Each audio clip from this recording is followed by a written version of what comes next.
Hey everyone, if you're planning for retirement, there are a lot of things to consider and account for. And as you get deeper into this planning, you start to uncover potential landmines you didn't see before and discover unintended consequences of moves you previously may have thought were harmless. Now, for someone who takes this seriously, as most of my viewers do, this can lead to some retirement anxiety, and you're not alone. In report after report, we see the number one fear of retirees is running out of money. And if you look at a lot of these reports, the other fears are usually something like investment losses, higher healthcare costs, and inflation. So really, all of the other fears that retirees have are directly tied to that core fear of outliving their money. And I think that's one of the reasons that this channel has attracted a large audience by talking about Social Security. It's one of the few income streams that you can't outlive. But planning for the rest of your assets and income, the stuff away from Social Security, can get a little nerve-wracking. But thankfully, there are a few rules of thumb that can help make sure your savings will last throughout your retirement. There are 3 of these rules of thumb that I see most often, and then I want to throw in a little twist that I like to use when I'm building retirement plans. Before we jump into this, if you're watching this video, you're probably interested in learning about retirement planning. So if you haven't already, you need to check out my podcast, Big Picture Retirement. If you've recently discovered my channel, you've probably never heard about this podcast. So here's the quick backstory. I started the Big Picture Retirement podcast in 2017 with my co-host, John Ross, who's an estate planning attorney that I've worked with for years. It quickly grew to be one of the highest rated podcasts in the business investing category, but at the same time, our individual practices were getting really busy, and we were both experiencing some fairly significant growing pains. This led us to make the difficult decision to hit the pause button on the show, and our farewell episode was published in late 2019. Now, we knew then that at some point we'd start recording again, but we had no idea it would take this long. But now we're really excited to announce that we are back. And if you want to listen, you can find this on Apple Podcast, Google Podcast, Spotify, and really anywhere that podcasts are found.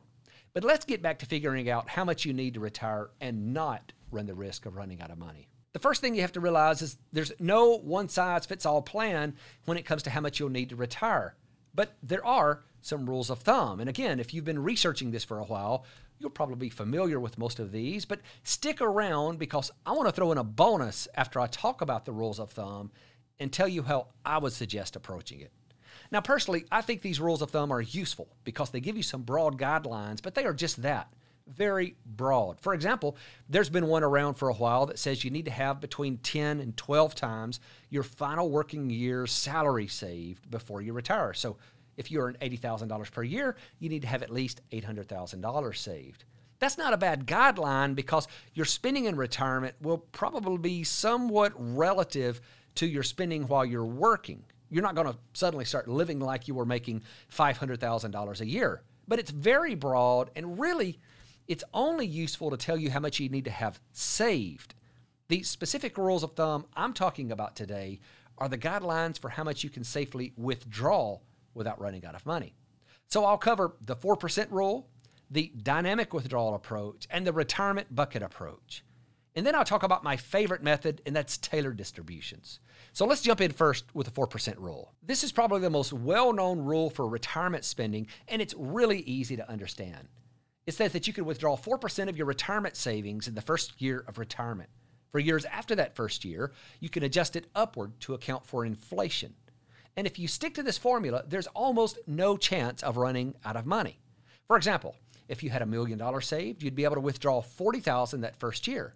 The next year, if inflation was at 2%, you would add another $800 for a total of $40,800. In year 3, another 2% inflation rate would result in a distribution of $41,616, and then so on from that point out. I like this approach because it's very simple to understand, but I also think that it has a few issues. First, it's too rigid.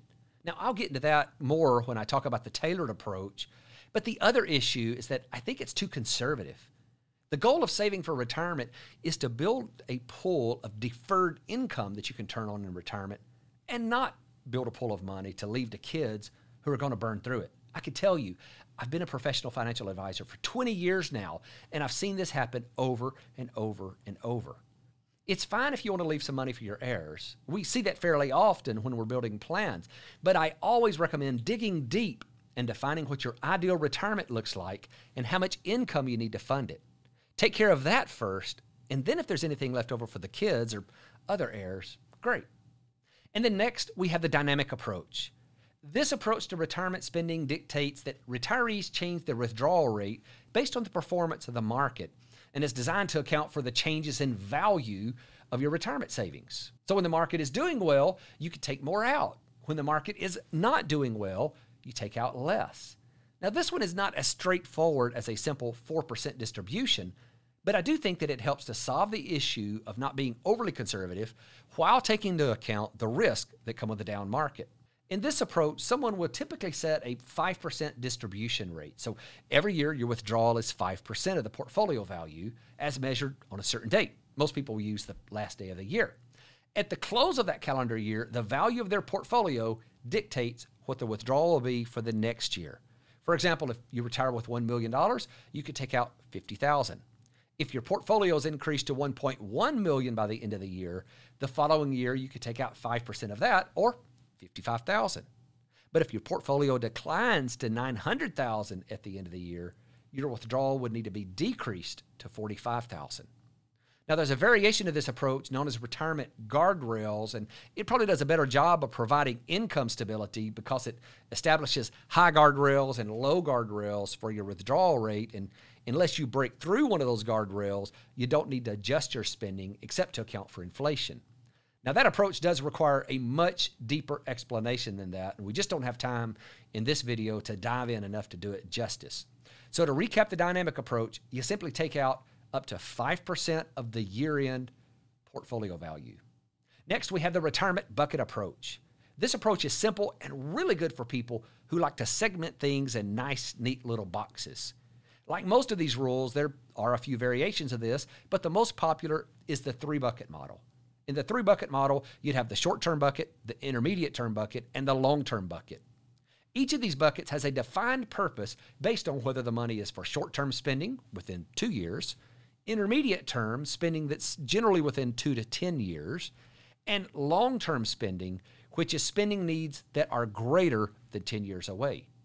Now, in most cases, the short-term bucket would simply hold enough cash or some other liquid investment to cover 2 years' worth of portfolio withdrawal. So, for example, if you typically take out $40,000 per year, you'd need to have at least 2 times that, or $80,000 in cash. The intermediate term bucket would hold about 8 years of income and would typically be in bonds or something else that can earn interest, but isn't going to be subjected to a lot of volatility. So again, assuming that you need $40,000 per year, you need to hold about $320,000 in this bucket. And then anything that's left would be in the long-term bucket, and that's invested in stocks or other investments with the potential for growth. The way this strategy would be implemented is that as the income from the short-term bucket moves to your bank account for spending, you replenish that bucket from your intermediate-term bucket. And then you replenish the intermediate-term bucket by taking it from the long-term bucket. One of the good things about the bucket approach is that during down years of the stock market, you don't have to worry about selling at a loss because your annual withdrawals are made from the short-term bucket. Now, I like that strategy, but my favorite approach, and the one that I've seen used with the most success, is tailored distributions. This is more of a custom plan. This allows you to be dynamic and adaptive with your spending. The one drawback of all of these rules that we've discussed so far is they're not very flexible with the amount you can spend every year. Let's face it, some years are going to have heavier spending and some years are going to have lighter spending. For example, one client wanted to take heavier distributions from his portfolio until 2030. This would let him pay off his second home, and after that, his spending would be cut by 20%. So what started out as a fairly high distribution, actually a little higher than any of those other rules would allow, it only stayed there for 8 years, and then it came down and it was actually in line with those rules. But the numbers all worked. Another thing that I've seen a lot of is that the need for income actually goes down later in retirement. When someone first retires, there's a lot of pent-up desire to travel or build that shop or go on the exotic fishing trips. But what I've observed is that within about 10 to 15 years, most retirees have traveled to the places they want to go, they've done most of the things they want to do, and they're more content to just stay closer to home, and they don't need the money like they did in the first part of their retirement. And for this reason, we build a lot of our plans with a 20% cut to income at age 80. Now, in most of them, it's not required, but sometimes front-loading the income can make a difference on the enjoyment in retirement. And let's face it, you only get one retirement. Now, the tailored approach doesn't completely ignore any of the other retirement income rules, but it takes each case and develops a spending goal that's unique to that person based on their specific objectives. It also addresses something critical that the other simplified rules don't account for. What's the right sequence to take your money? When do you file for Social Security and then fill in the need with distributions from your retirement accounts? Or do you delay Social Security and bridge the gap with higher distributions? What about if you have other non-retirement accounts or Roth IRAs?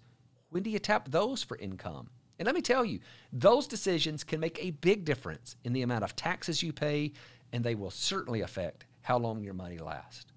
All of this is the core of the tailored approach. It considers each person's needs and objectives, and it builds a customized spending plan that's unique to them. Now, I think this conversation is worth having, and if you want your own plan that will make sure your money will last, be tax efficient, and tailored to your spending goals, you need to get in touch with me and my team. We'd love to help you with a plan that simplifies these decisions and gives you the confidence to move into this next phase of your life. If you want to get your own plan, here's what you need to know. Our strategy works best for those who have $500,000 or more in retirement assets.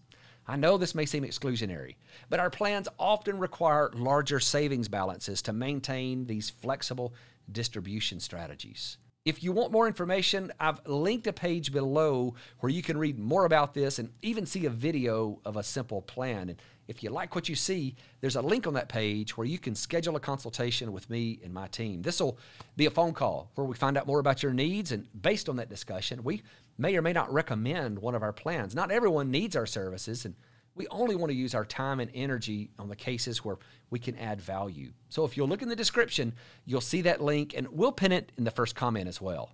Thanks for watching.